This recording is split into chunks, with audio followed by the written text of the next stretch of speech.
And I request the IT team to now play the AV for the first business session. Thank you again. That's urgent. Not just say no to anyone what to do.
Thank you, IT team. I would now like to introduce someone who I personally admire and look up to for inspiration. Ms. Tulsi Naulaka Michandani, Managing Director, Blue Dart Aviation, the moderator for today's business session one, changing trends in e-commerce value chain. Ms. Tulsi is the MD of Blue Dart Aviation and who's been in the airline as well as express industry for over 50 years. During her tenure, the company has expanded its capacity across the airports and phased out all the classic Boeing 737-200 freighters, replacing them with more fuel-efficient Boeing 757 freighters. She has been instrumental in bringing about the policy changes in civil aviation with respect to air express and also to support the sustainability of cargo airline industry in the country. Tulsi is the co-chair of CII's National Committee for Civil Aviation and is a board member for Blue Dart Express and Air Cargo Forum India. She holds an MBA degree in International Aviation from Concordia University, Montreal, and has been time and again felicitated by several industry associations as well as by Ministry of Civil Aviation for her contribution in civil aviation industry. Ma'am, the stage is over to you. Thank you very much, Parul. And ladies and gentlemen, a very good afternoon to you and a warm welcome to our business session, Changing Trends in the E-commerce Value Chain. Before we begin, I would like to introduce you to our eminent panel of speakers, specialists and entrepreneurs who bring with them a trail of success in their related domain to provide you with their perspective and their recommendations. So I'll start by introducing you to the panel. And our first panelist is Ajit Pai, the Chief Operating Officer of Delivery. Can we focus on Ajit, please? As the CEO of the company, Ajit is responsible for ensuring the smooth delivery of its products and services. He manages the efficient functioning of Delivery's network, ground operations, engineering, and front-end workforce. Prior to this, Ajit was the CFO at Delivery for 6 years and played an instrumental role in building out the business from an early stage and in driving multiple funding rounds for the organization. Before Delivery, he worked at the Lodha Group for 5 years, handling roles across strategy, finance, operations, procurement, and commercial. Ajit holds an MBA from IIM Bangalore and a BTech degree in mechanical engineering from NIT Surathkal. Our second panelist is Nath Parmeshwaran, Director Corporate Affairs, PayPal. Nath is responsible for driving advocacy, strategy, and public policy in e-commerce and online payments for PayPal with regulators, government stakeholders, and trade organizations, amongst others. He comes with 2 decades of experience in the IT sector, specifically in the domain of payment systems for banks and financial services. Nath is passionate about digital commerce and electronic payments and believes in the huge potential it has in India for empowering consumers with choice, helping small businesses scale globally and resolve real problems. Nath has spent over 6 years at Logica, where he played a pivotal role in building and implementing the first generation RTGS system for RBI and 110 member banks in the country, which is the largest and systemically important payment system in the country. Prior to this, he was in senior positions in BEA Systems, SolutionNet, and Tata Unisys, where he was instrumental in providing technology solutions and consultancy in the check processing systems, e-commerce payment gateways, and online banking solutions. Nath is a cricket fanatic and enjoys listening to music besides traveling and meditating. Our third panelist needs no introduction. Tushar Jani, who is the group chairman of Cargo Service Center and SCA Group of Companies. He has been a veteran in this space and a successful serial entrepreneur, having led and founded many companies over the past 40 years in the logistics and supply chain sector. He was co-founder of Blue Dart Express and Blue Dart Aviation and is its current chairman. Tushar is an appointee member of the first Executive Council of the Rajiv Gandhi Aviation University, promoted by the Ministry of Civil Aviation, and he has led and continues to lead several trade and industry associations.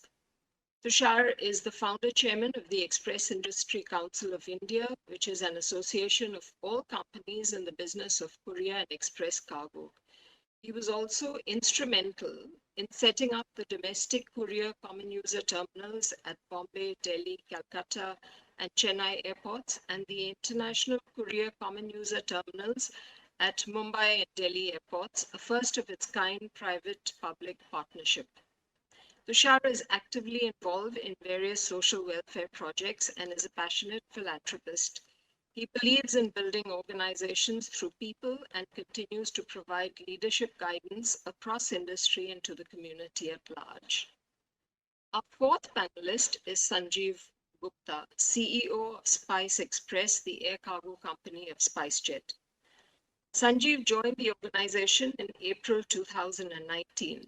Despite the extremely challenging environment, lockdowns, and business disruption, Spice Express pulled off a sterling show with a growth of over 400%. Under Sanjeev's able leadership and customer-centric style of working and scalability, Spice Express has been able to also ensure that customer satisfaction standards have been exceeded.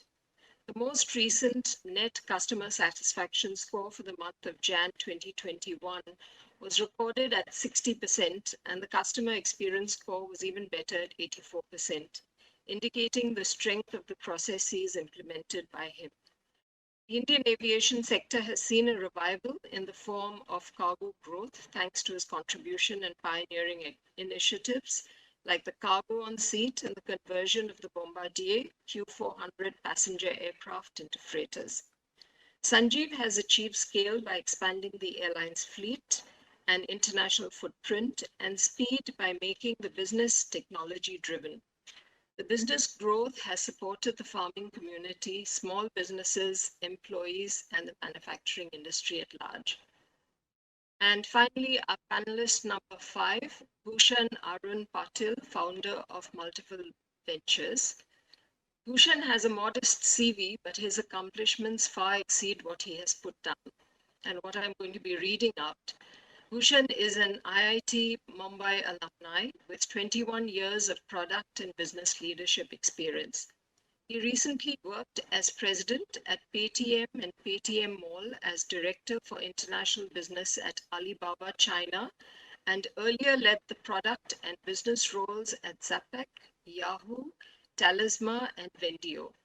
His working experience spans various international and Indian markets, building consumer businesses, raising funds, and global partnerships. He led domestic and cross-border logistics set up for Paytm and Alibaba recently, and also has experience in the US and Europe express shipment markets. Just a few words about our topic before we jump in with our conversation with all our panelists. In the forced confinements of our homes during the pandemic in the past year, many of us discovered that technology can be a friend, that virtual meetings have really been a business savior, and that e-commerce was no longer an occasional indulgence, but actually a convenience and a necessity. A McKinsey report says that e-commerce grew 2 to 5 times more than it had before the pandemic, and roughly 3/4 of people using digital channels during the pandemic are likely to continue to do so when normalcy is restored. The shift to digital transactions has propelled growth in jobs like delivery, transportation, and warehousing.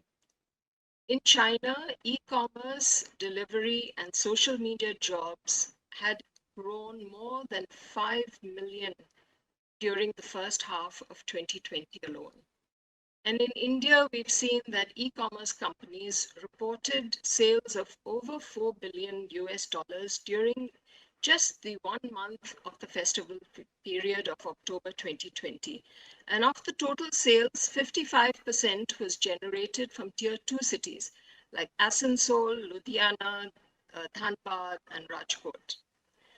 I was present recently at a CII conference where an online retailer reported that during the pandemic, she saw a growth of 67%, and the physical retail growth was 5%. And that when many organizations went into a major decline. So the questions are these changes an aberration, or are they here to sit, be witnessing something that's here to stay?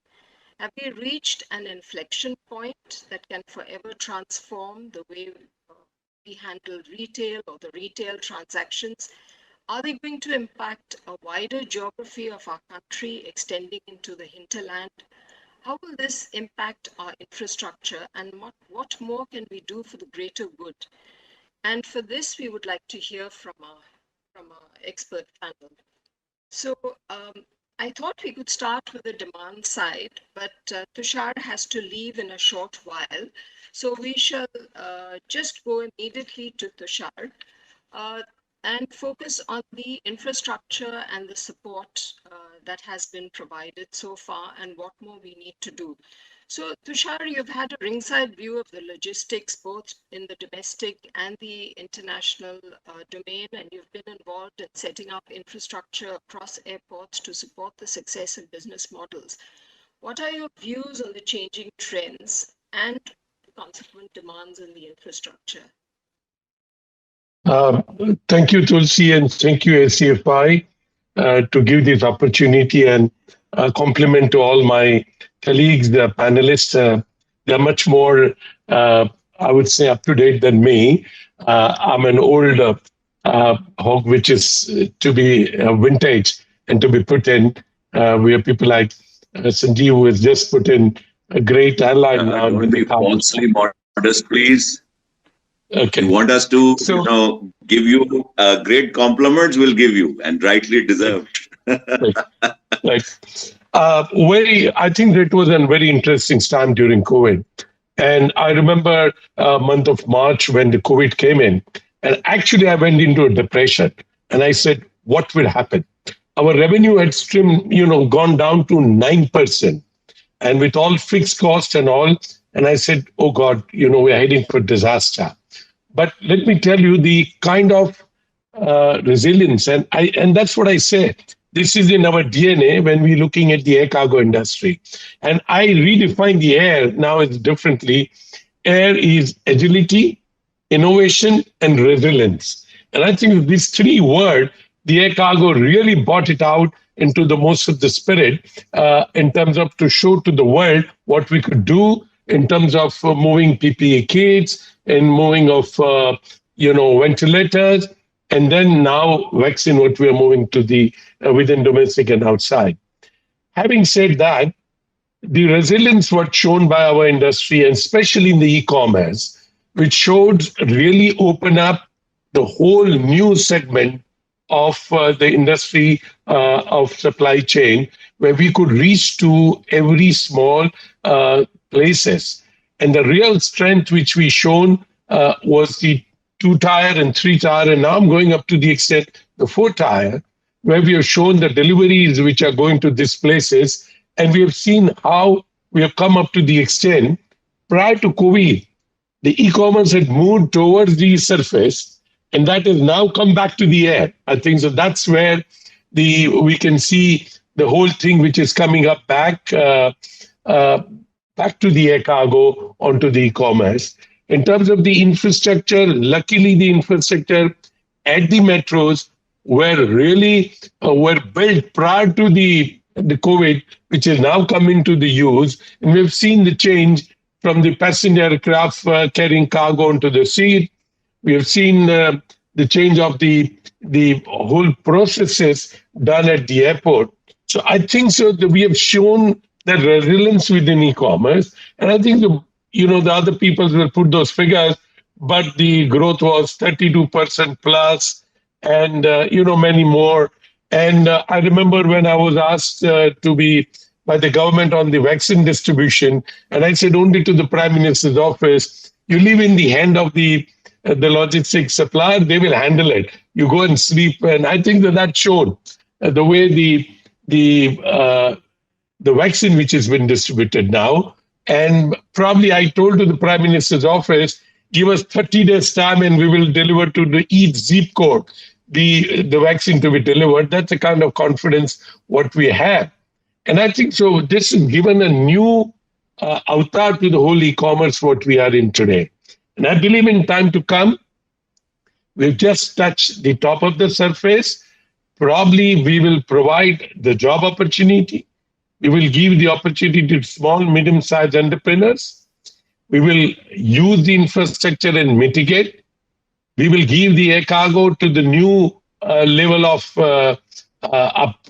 complete uplift through the e-commerce. And last, the technology. And I'm sure companies like Delivery and Blue Dart and, you have multi-channel and SpiceJet, we are now going to see a new artificial intelligence, machine learning, robotics, and all will come in a way which we will redefine the whole e-commerce. So I'm very optimistic and very kind of say I'm ready to put in my money onto the e-commerce. That's where I'm trying to say. And probably we will see, as I said, we're sunrise industry, and you will see that. And the one thing which will happen with the e-commerce in my mind is the Northeast. You will see the Northeast sunshine because sun comes 30 minutes earlier there in the Northeast. You will see Cambodia, Thailand, Vietnam, coming up as a new block, bringing into the Northeast with Myanmar and all. And you will see Northeast a new distribution for the e-commerce. So with that limited remark, I would say the e-commerce is just now begin. And this is just a beginning. And then cross-border, we haven't just started even cross-border. I just got a call yesterday from the custom officials and said how we can start e-commerce cross-border happening. We need to set up new standards. We need to set up the whole new processes, new SOP. And those little artisans which are in 3-tier or 2-tier cities, they will be connected to the world.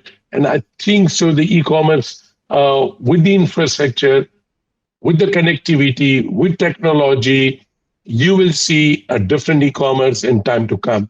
Over to you, Tulsi. Thank you for giving me the first chance to speak. Yes, thank you, Tushar. We'll have a couple more questions once the other panelists have finished speaking. But now I shall move on to Ajit. Ajit, I'd like to talk about the demand and the consumption side of the business. You've been a pioneer in this space in terms of, clever use of technology, and you've also been involved in the entire logistics, including the first and the last mile. Maybe they can come from the industry of reputation for 2-3 years. Can you hear me? Yes, we can hear you. Okay. Go ahead, Ajit. Okay, perfect. Thank you. I think Tushar just spoke about what happened during the pandemic. We were obviously in the midst of the whole pandemic. Delivery was actually up and running, I think, close to about 3 or 4 days after the lockdown started. What we saw during the pandemic, to my mind, was in a sense something which which 4, 5, 7 years back is something that we were forecasting as the future of e-commerce. The big difference, I think, which came about during the pandemic was effectively, I think two things happened, right? One is that we are seeing a far more democratization of e-commerce, which basically means that e-commerce has moved from just being about 1 or 2 or 3 platforms, which it used to be maybe 5 years back, uh, to actually being a channel today. So if you look at any FMCG company, any apparel company, any brand, um, just like they've had their exclusive showrooms or the multi-brand outlets, etc.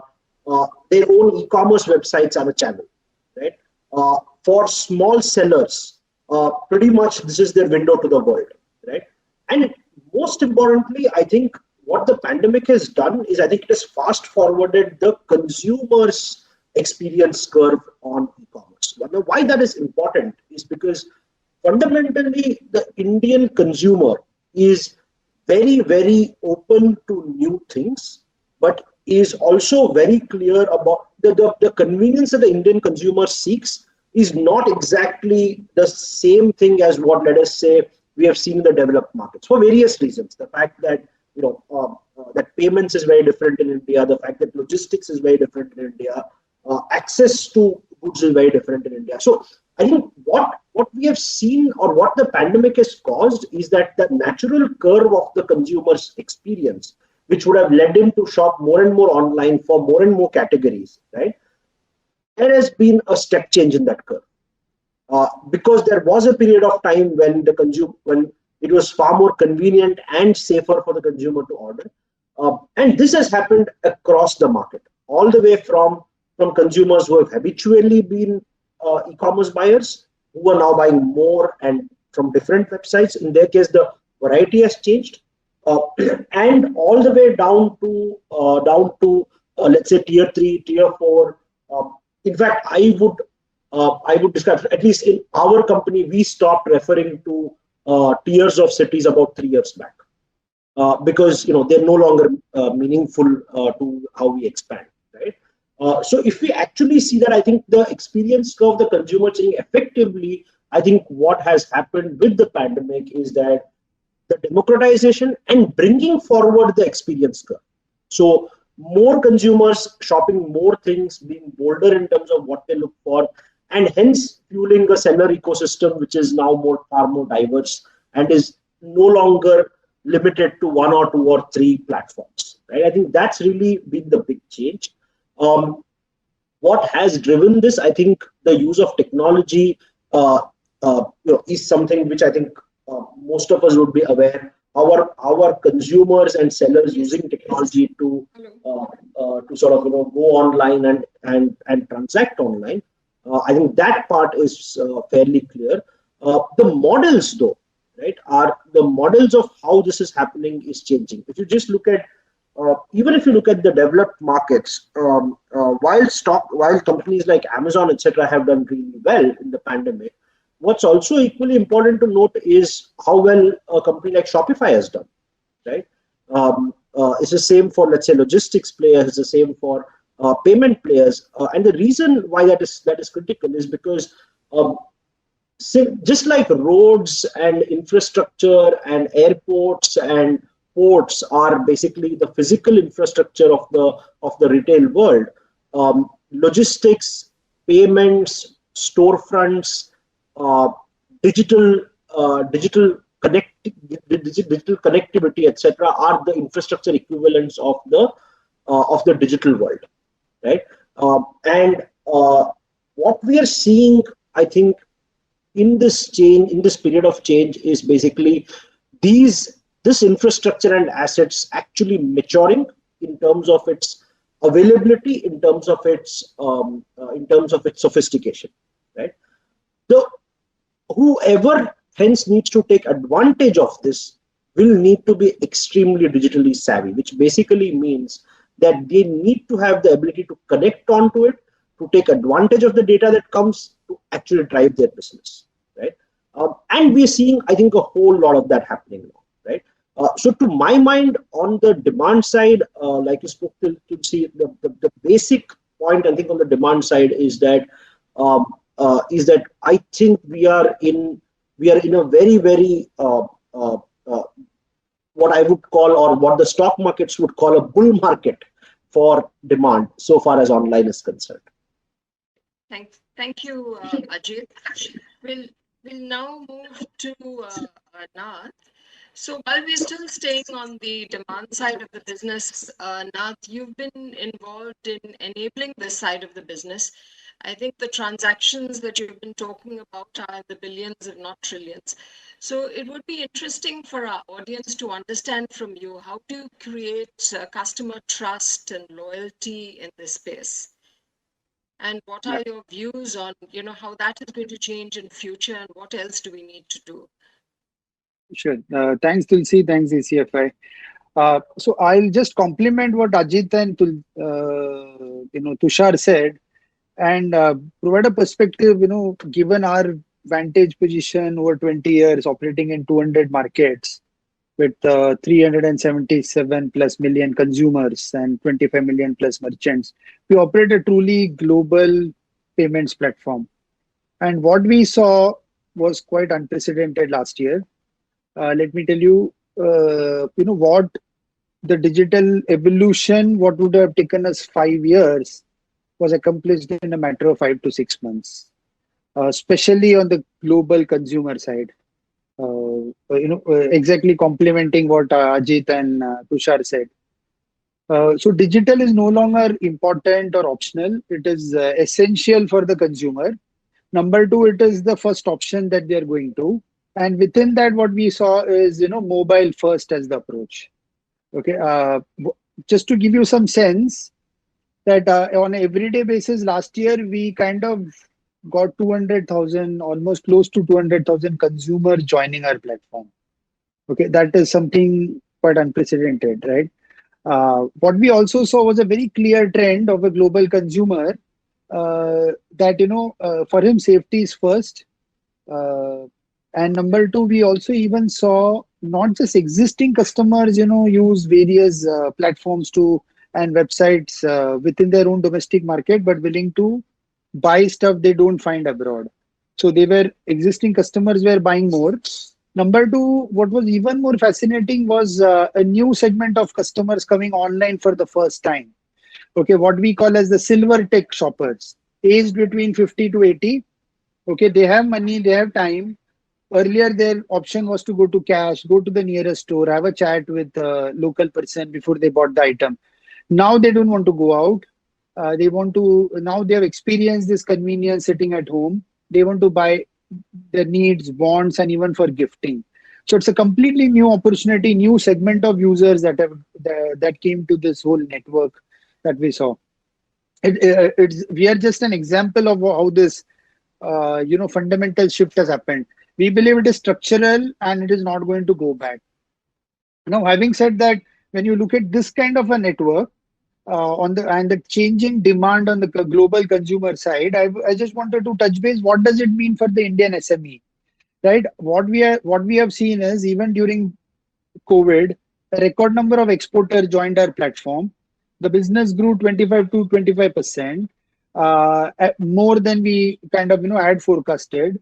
And what it really meant was the Indian SME has this opportunity to tap to this global consumer base, take his stores to 200 markets, 400 million plus users, and really sell made in India goods and services. So what we are seeing is the beginning, of a revolution around cross-border B2C e-commerce, we'll see.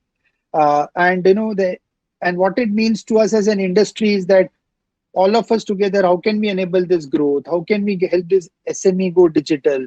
How can we make this SME go global? And the last bit, what it comes to from a government perspective, which I deal with the Indian stakeholders a lot, is that what it means for them is, as they are looking at this rebound and revival from the crisis, It means that, here is the engine of growth of the SME.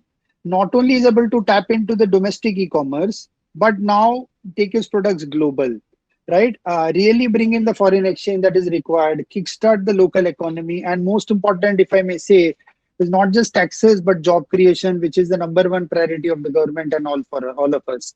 So overall, structural strategic shift, a huge opportunity for SMEs. It fits into the government agenda and opportunity for us as in service providers and infrastructure providers to support this wave. Thank you, Nal. We'll come back to what we need to do in terms of, capturing this tide from the point of view of the small e-commerce or the SMEs that are in the hinterland, and how can we make it possible for them to therefore reach, cross-border markets. I'll now come to Sanjeev. Sanjeev, freighters have played a key role in the growth of Air Express for many years since the late 1970s, and now e-commerce, because there seems to be some consonance in the sense that they are both door to door. So what are your views on the changing trends in this space? I think at some stage we have seen that the preference, though Tushar mentioned that it's come back from surface to air.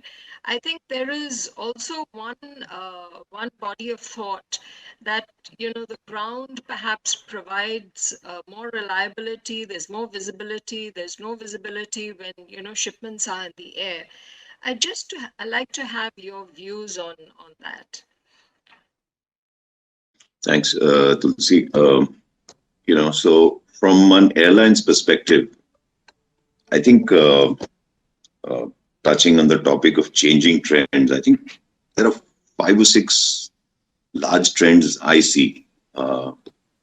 One, I think you needed an answer on surface versus air. I don't think it's going to be surface versus air. Surface is the dominant part. 90, 92, 95% of e-commerce will go by surface. But there will be a certain set of categories, there'll be a certain set of customers, there will be a certain set of towns or hub and spoke models which will go by air. So even when you compare the yields across surface and roads, while that is 90-10 or whatever, 92-8, in value terms, it's, I think, whatever you take it, 60-40. So air is an important part of the large e-commerce players' lives. We've been carrying, the 2 big guys who I think account for more than 70% of the e-commerce market still. If you take our experience with them and their projections, I think over the last couple of years, their business has expanded very handsomely on air. That's been certainly our experience. During pandemic, when there was a shutdown, they went down, but they're back again. They're, as you said, October was a very big month. Their number of peak months have increased. Now 30% of the year is peak months. And certainly what we are seeing as a trend is that service and customization is becoming far more important for the big e-commerce players than just cost. So we are seeing a very large trend in shift from the belly to freighters, even where belly is available. We are seeing a demand for flexibility in routes of the freighters and touching multiple points across the country. We are seeing, capacity surges, requests happening every 2 months at short notice. So I think over the next 2-3 years for air, e-commerce is going to be, 25 to 30% of the domestic market and continuing to grow. What do we have to do? I think we have to, I see that certainly the large guys will be taking up dedicated freighters from us or Blue Dart or somebody else. So I think we have to all be ready for providing those freighters. I think the second is that I'll call you back, please. The second thing was that we talked about 55% of demand coming from Ludhiana and Asansol. So again, we are seeing demand for taking the small freighters to the tier 2 cities. So again, we have to gear up with our small freighters. Tushar spoke about Northeast. We had to put in 2 dedicated bombardiers into Northeast to cater to that demand. We are seeing a lot of e-commerce movement happening on our dedicated freighters to Leh. We are seeing requirements to the smaller cities for e-commerce increasing. So that's what we have to be ready for. Third, of course, is because it's all digital, and because air has been traditionally very black box and non-transparent, and so there is now a very strong demand for visibility, extreme visibility. So I think airlines, everybody has to really invest in, minute to minute or second to second visibility, even when you, as to know, let the e-commerce players know where their packages are, have they been offloaded, because they demand extreme service. So I think that's something we are seeing. We made the beginnings on the investments in tech, and it's not just track and trace, but it's embedding systems pretty deeply in that. I think fourth thing which worries us, which worries e-commerce players, is will the airport infrastructure be enough? The current infrastructure be enough for the growth of e-commerce? So we've seen a bumper year, and if you see another 2-3 bumper years, I mean, in my view, a lot of the major metro infrastructure will collapse, especially during peak. So I think that's something the industry has to look for. And I think one of the biggest factors when loads will move from air to surface is because of higher costs or lower or poor infrastructure at the airports. So you will see, in my view, second low-cost airports becoming cargo airports like they become abroad, and setting up specialized e-commerce handling centers in those. It will happen, in my view, in Delhi's and Bombay's over the next 3 to 4 years.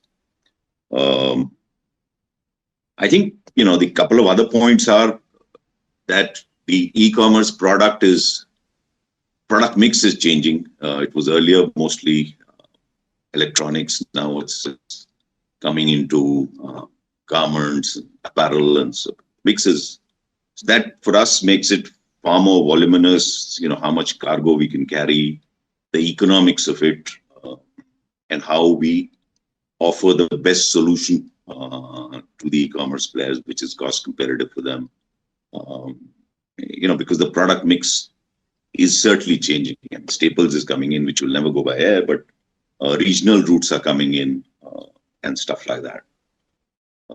Then, of course, is that, as I said, peak sales are coming in, are now accounting for 30% of the time. So therefore, we have to plan for surges in capacity. Earlier, we used to do it only during Diwali. We now get asked for that, almost every quarter. So how do we plan for that? And I think, it's very interesting about this cross-border and what Parameshwaran said. How do we enable it? We are seeing, a lot of cross-border people coming to us and wanting to establish lanes, going abroad, wanting to be educated on, how will it work, which forwarder should we use. We're also seeing a lot of small e-commerce firms from Europe and rest of the world wanting to come into India and, talk of ease of doing business. And I think one of the biggest things is setting up free zones where people can just set up shop and, transact easily versus going through a plethora of rules. How to enable the SME from outside and inside to create India into a transshipment hub and a development hub. So, from our perspective, we're starting our first airside free trade zone in Hyderabad with the Hyderabad airport in March. We're seeing a lot of fraction of that from small international e-commerce firms wanting to set up shop. Gives them a lot of ease into showcasing their business to 1.3 billion people in India. and we have to do the same for the Indian SME abroad. So I think that's if it's handled well by the government, if it's handled well by us, then that can become a big source of business and driving the economy. And what next? I don't know. Maybe drones. Maybe 2 years down the line, drones will be doing delivery in some areas. DGC has already given approval to try our drones. We at SpiceJet will be doing our first drone trial in the next couple of months. So people right now are laughing at me saying, why are you wasting your time? Maybe 2 years down the line, we will do some deliveries with drones. So I think that's my take on this.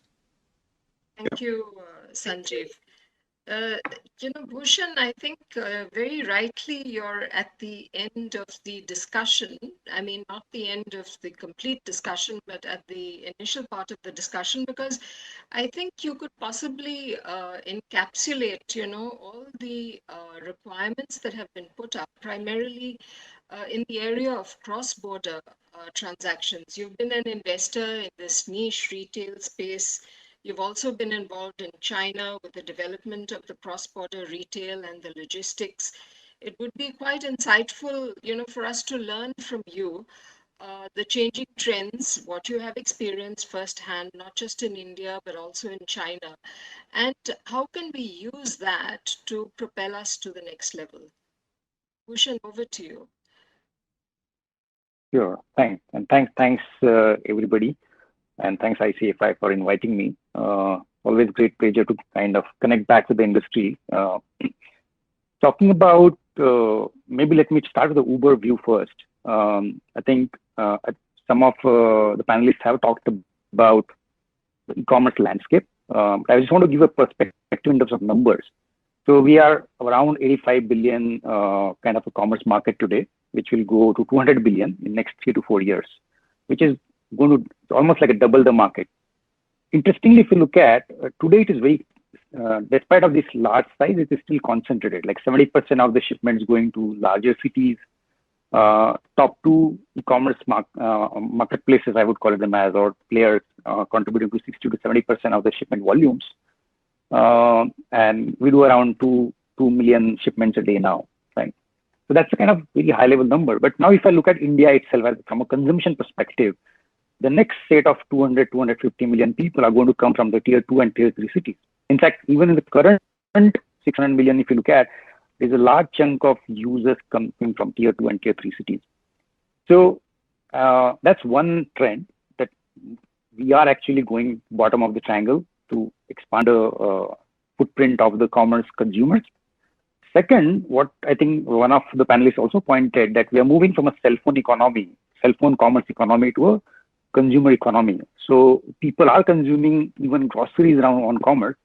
Now, what really happens with this is the number of shipments, what we got for the $85 billion market with cell phones, if that was X, with a product which is maybe 10 times less costly than cell phone and contributing, and the market is going to grow, let's say 2.5x, the number of shipments which will be growing will be very, it will be enormous and very large in terms of numbers. I think that's an opportunity for all the players from a logistic perspective to look at that what we are doing right now in terms of what we are seeing as numbers. They're mind-boggling today, but they would go actually out of the roof in maybe next 2 to 3 years from a logistics perspective. And this is where I would connect with when I went to China about 2010. That was the early days of China, but when I came out of in 2016, the numbers actually grew when actually the entire inclusive consumerification of retail happens, where even the smaller village person actually get connected with commerce. That's what is going to happen in India. In fact, where we are seeing that trend happening much faster compared to any other country right now, what we have seen.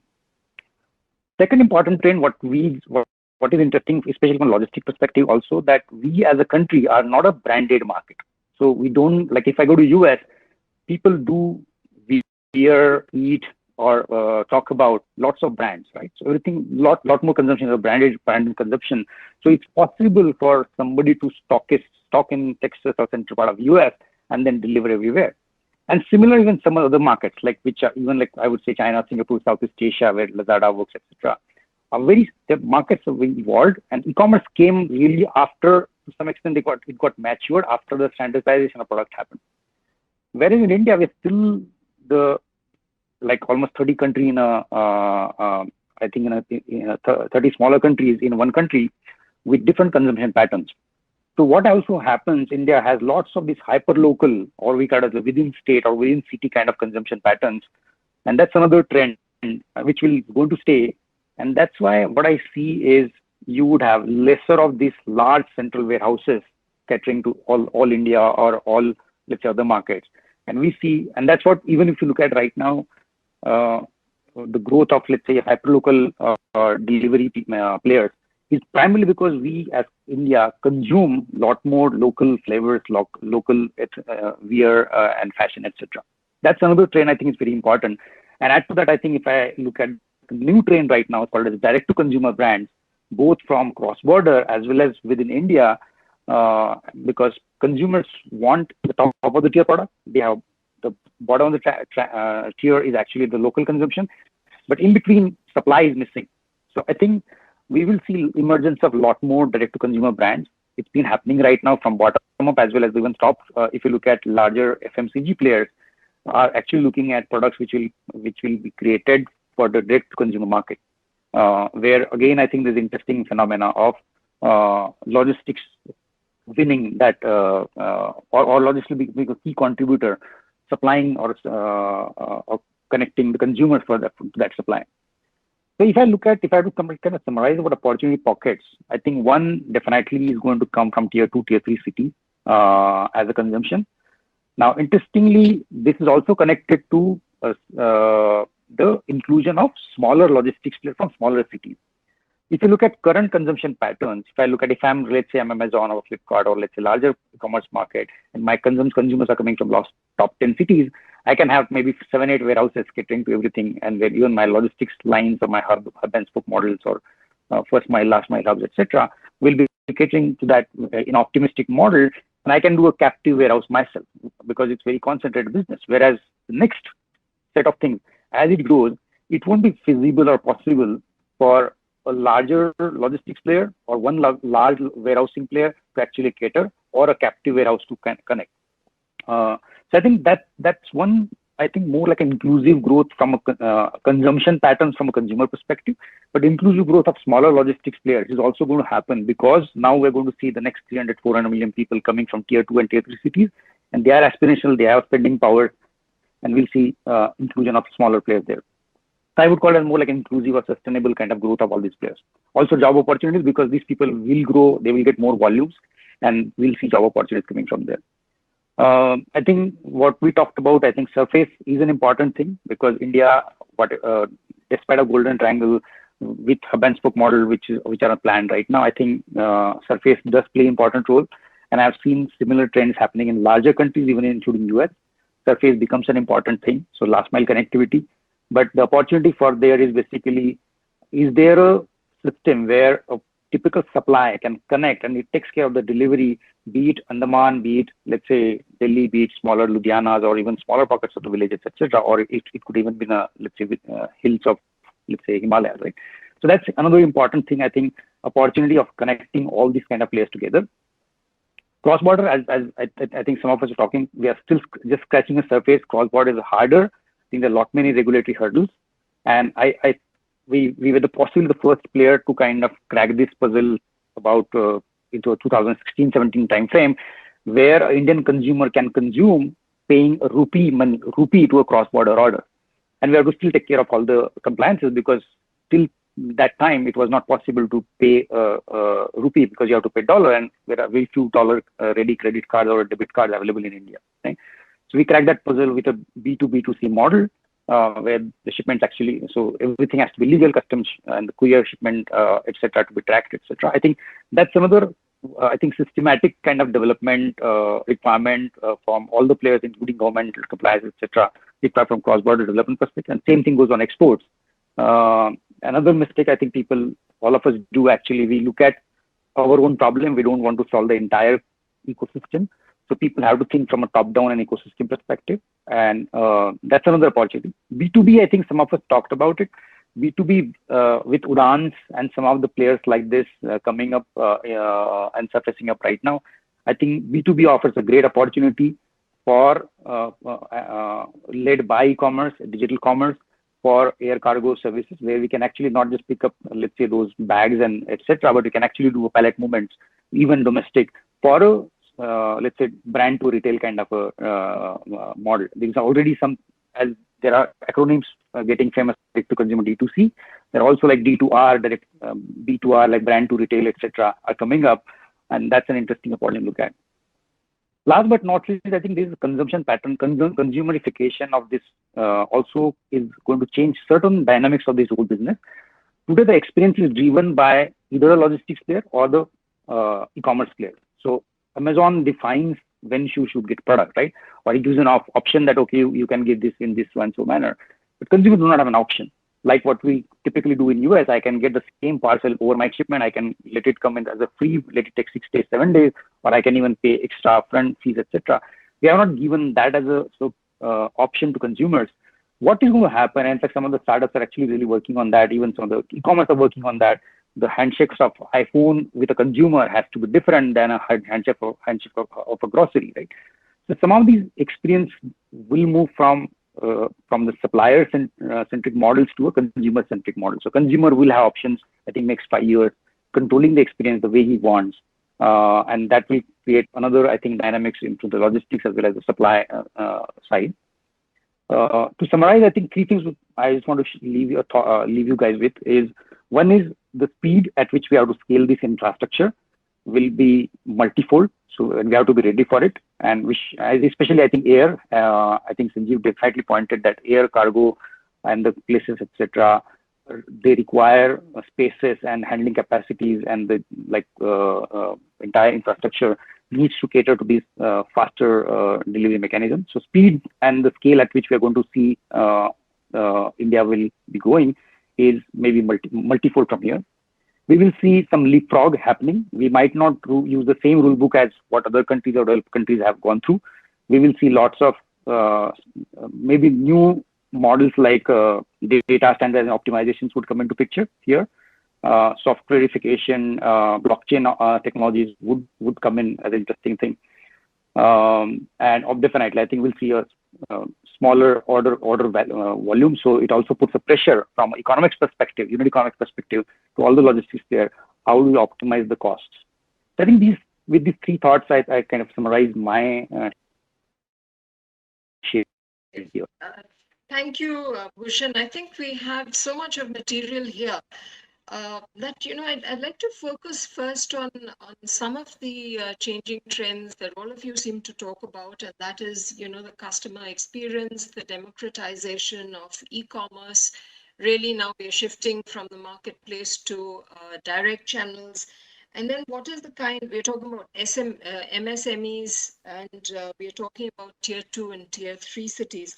So coming back to you, Ajit, I just wanted to have your take on the kind of infrastructure you need. I know that you have also gone in for multimodal transportation, and you found that very effective. You use it very effectively. Now, given the kind of growth that we envisage over here, do you see the shift towards surface, or do you see both air and surface growing concurrently? And therefore, if it does grow concurrently, what is the kind of support that you're looking at in terms of infrastructure? I know we've mentioned airports, and some of you have also mentioned that we could be a transshipment hub. We could look at cross-border. So what is it you think that we would need to prioritize in terms of the infrastructure to support those kind of growths? So I think Sanjeev spoke about this in the beginning of his address, where he said that 92, 94, 95% of things will move on surface. I think that's the nature of every economy, and more so in India, right? Air will again play an equally important part in the rest of the market. The reason why it is important is because I think there will be certain items or certain SKUs which cannot be stocked all over the country, because the value of stocking it in multiple places, the inventory multiplicity will become too hard to handle and too expensive. And that's where air comes in, right? Plus, I think there'll always be a certain amount of inventory which will fly across the country because you cannot perfectly predict demand patterns, and hence there will be a need to sort of do. See, the ideal answer for e-commerce fulfillment is to fulfill from no higher than maybe 400, 500 kilometers. Right?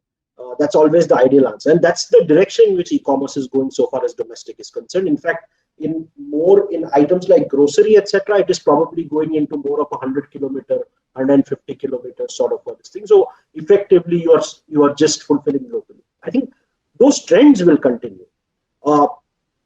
With them, however, I think given the overall growth in the market, air will also continue to grow. I think the need of the hour as a supply chain player.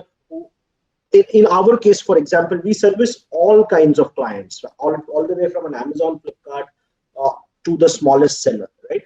What we feel and what we think represents the trend in the market is effectively the need to have different products even within.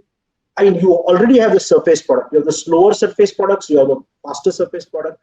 I think you also need to have the faster air products and maybe the medium speed air product, right? And all of these have to come at different costs. The reason why that is important is because I think different segments of the market can afford a different cost in terms of what they're buying, what their ASP is, and hence how much can they pay for transportation, right?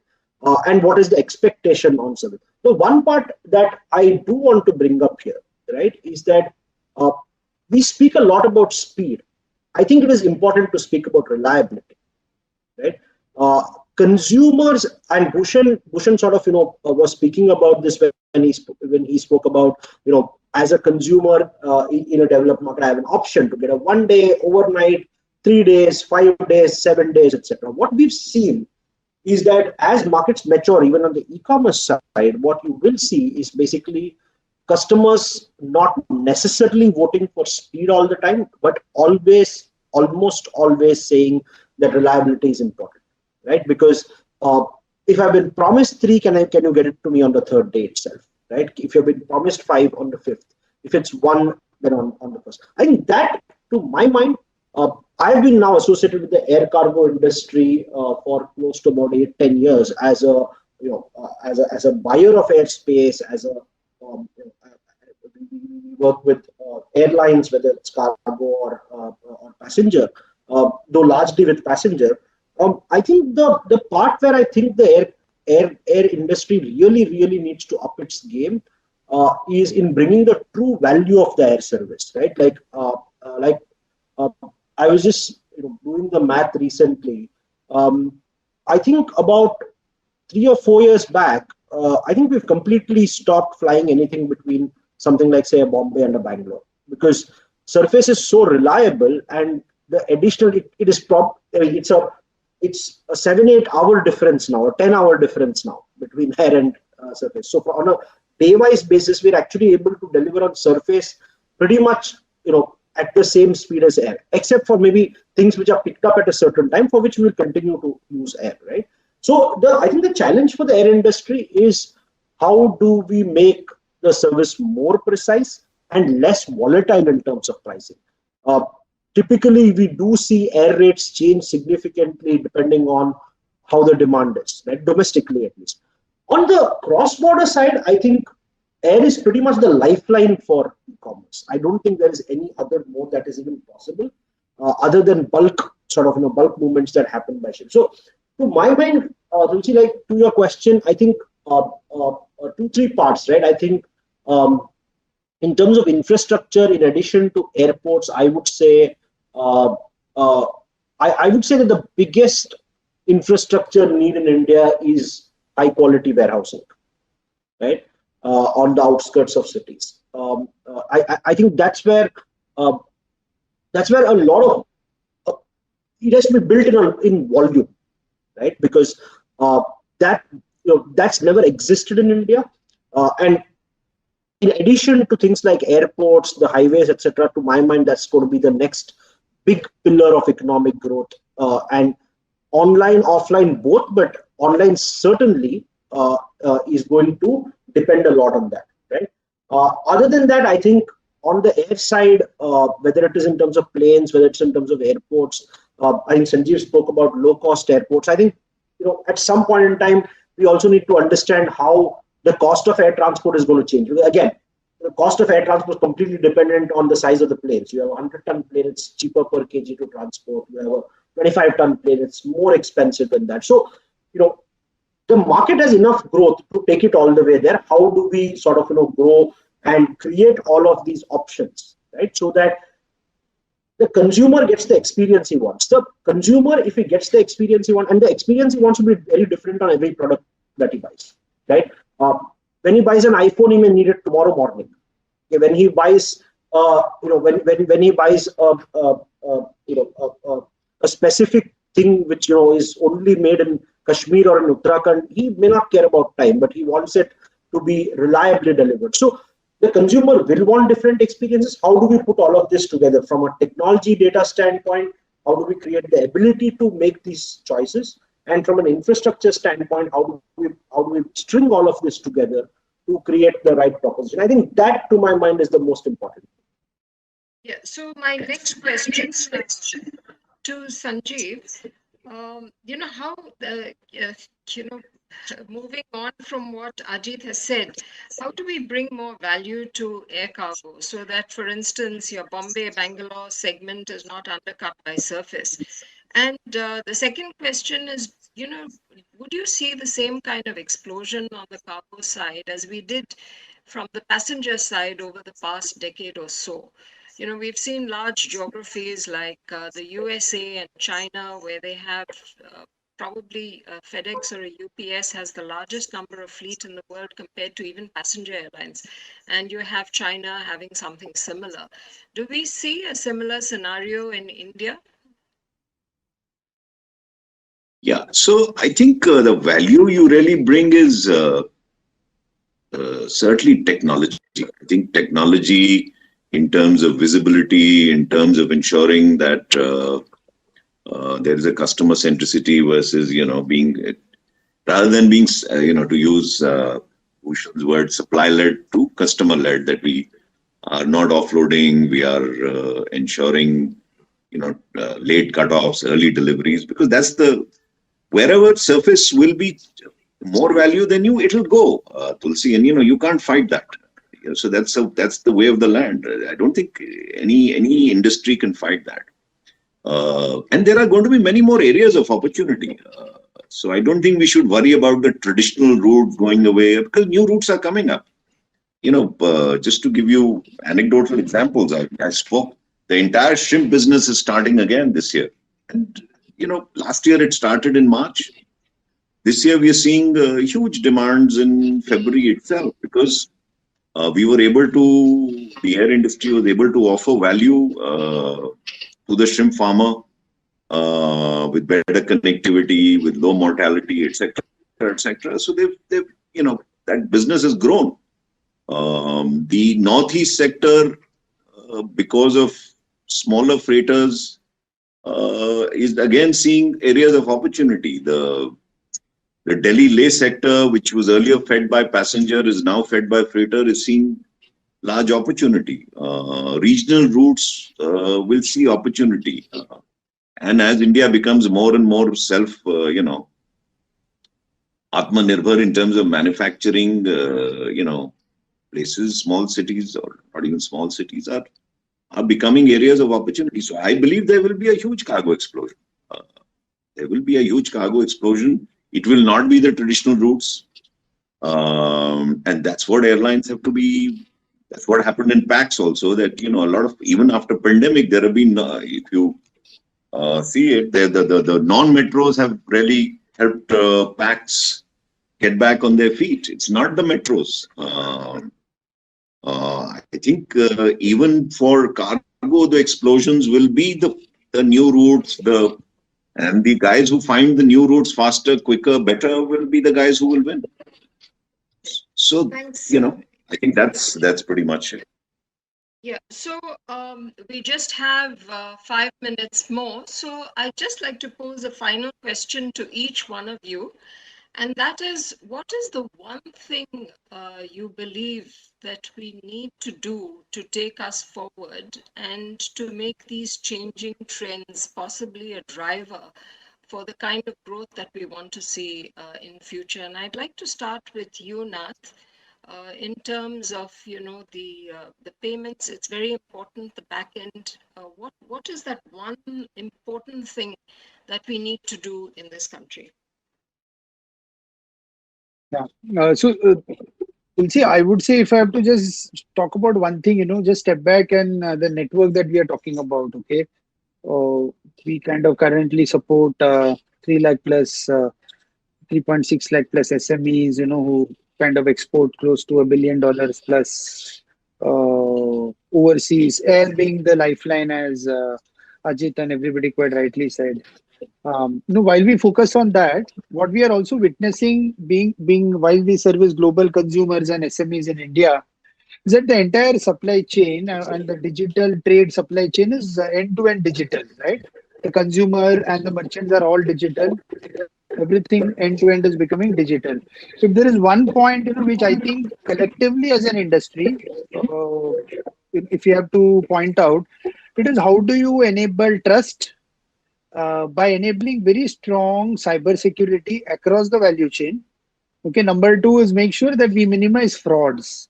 Okay, and thereby improving the confidence both of the consumer and the SME while they use our products and services. Again, across the value chain, because we believe that this is a very hard fought victory and a change in customer behavior, but it requires one kind of bad incident or a couple of bad incidents across the value chain, and then the customer's confidence is broken, and this everything that we have gained and which is here to stay will all get kind of diluted. So one ask I would say is that prioritize cyber security, prioritize privacy, okay, and prioritize cyber resilience as an industry, so that we give confidence to both the consumers and the SMEs and the people who use our services across the board, so that we can collectively kind of grow this business and the ecosystem. Thank you, Nath. Bhushan, very quickly, the one thing you want to see, the one change you want to see. Yeah, I think for me, my suggestion here would be very like fintech, right? We should have in India a standard rail which can offer system like a system process SLA assurances, right? So if I'm a supplier or if I'm a demand person, can I go to this platform and get a standardized system process and SLA? And something similar happened in the fintech industry with UPI, right? It's a common system for all banks or consumers, everybody. The processes are understood even by the consumer. How do I do UPI? And there's a guaranteed of SLA, right? Today, I think we are living in a very heterogeneous world as far as logistics is concerned. And I think that's one thing I would want to leave also as a thought for future for somebody like a ACFI to look at. Is there a formation of UPI-alike model in logistics, which offers supply, demand, and consumer, supply, demand, and the players in between to plug and play, offering a common system process, like an UPI? So that's my one quick bite here. A common digital and unified digital platform. Yeah. Exactly. Sanjeev, what is it that you would like to say? The big thing for me is if you're talking about tier 2, tier 3, then at least air cargo infrastructure is woefully inequipped for that. And I think we have to just really speed that up. You can have an airport and you still may not have cargo handling infrastructure. So that has to change very dramatically. The Durgapurs, the Shirdis, all these places have to,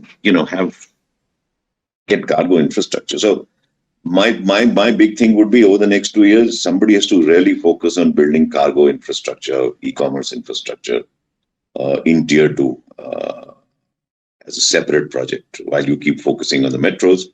But that's something which will, get lost between cracks. And that's the most important, because your tier 2 will then again, be stunted, or then you'll say it's going to surface, air is not getting it, and stuff like that.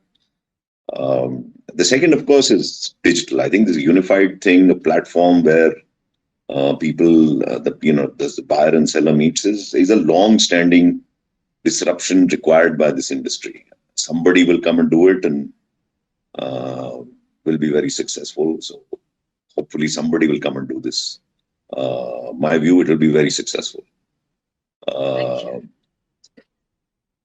Thanks, Sanjeev. And very quickly to you, Ajit, before we close, I have a minute to wrap up. And I think there are two very quick questions, if we may take them. Is that okay, Parul, or do we have to close after this? It's okay. So, Ajit, very quickly, your wish list, just one.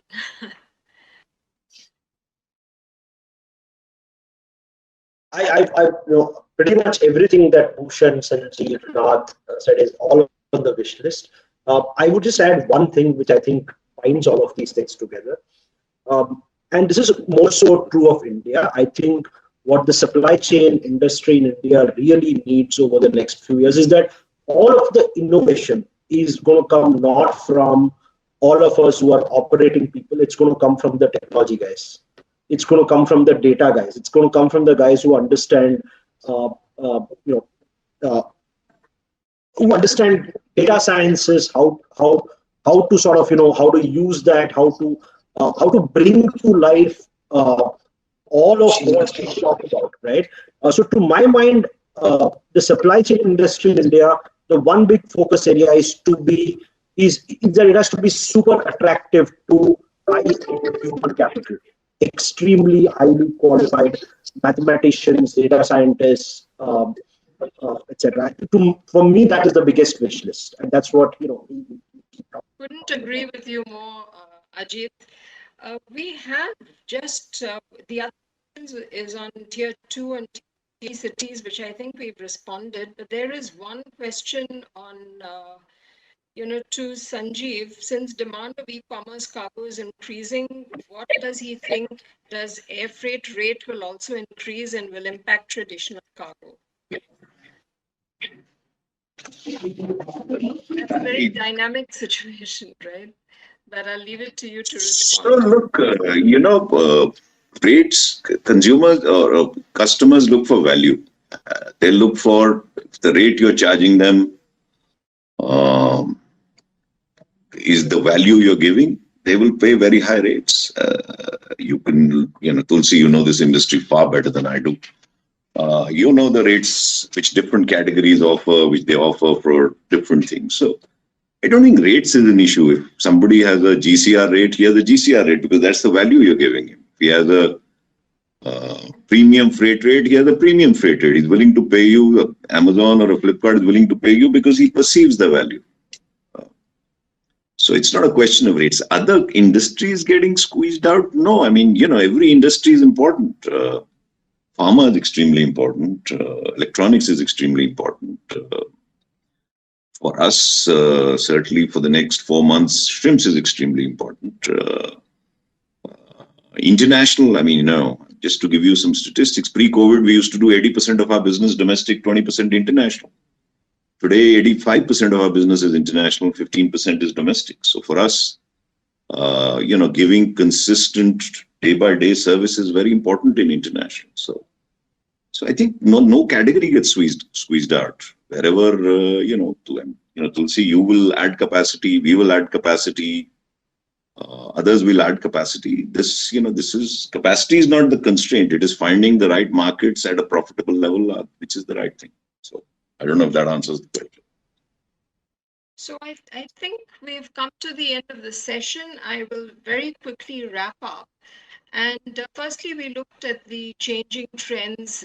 We talked about the tier 2, tier 3 cities where we've seen a surge in e-commerce demand. We've talked about the direct channels now moving away from, say, the normal channels now to direct. From perhaps even the manufacturers directly to the consumer, how do we service that demand? And then we looked at the kind of back-end payment requirements that were required. And when we look at the kind of infrastructure that we need to support, there's the digital infrastructure, which currently is, I think it's grossly inadequate. We're looking at capacity, which we need to build primarily for the tier 2, tier 3 cities. We're looking at payment options, especially for cross-border. How do we enable that so that the small MSME in the hinterland can have global reach and would be able to get their payments in a manner in which, as Nath mentioned, that it is secure, you're creating trust, and one also takes care of the privacy issues. And also we're looking at the requirements of airports, of free trade zones. And I think what everyone has agreed is that firstly, we need a unified digital platform, which we don't have today. So if we want to get to the next level of growth, that is definitely something we need to work on. Secondly, I think it's great, first of all, to see someone from IIT and from, an engineer on this panel, because normally we've always been used to logistics being sort of the low end part of the employment strata.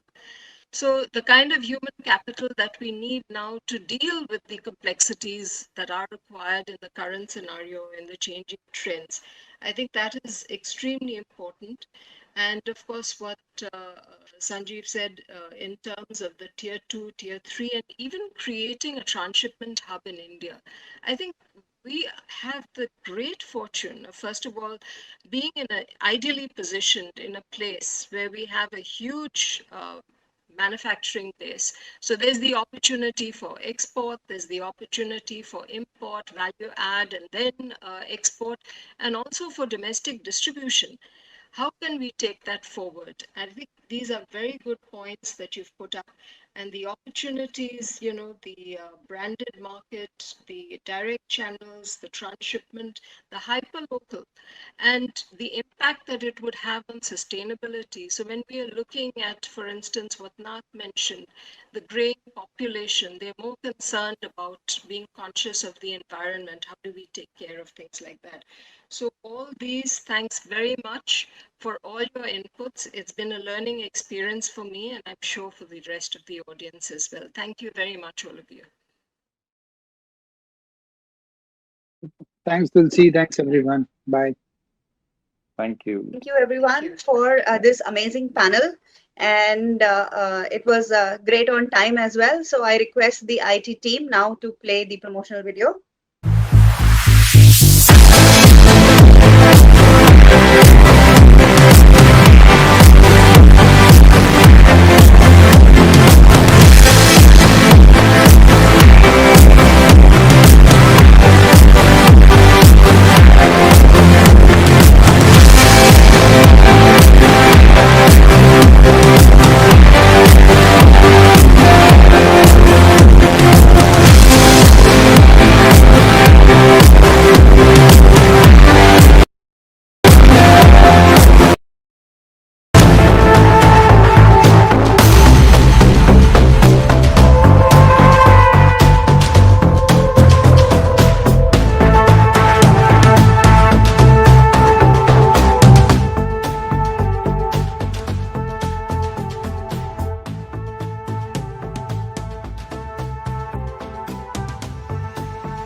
was really a small team. We are true to our sheen for the people and their well-being. We started with a dream, it was really a small team. We are true to our sheen for the people and their well-being.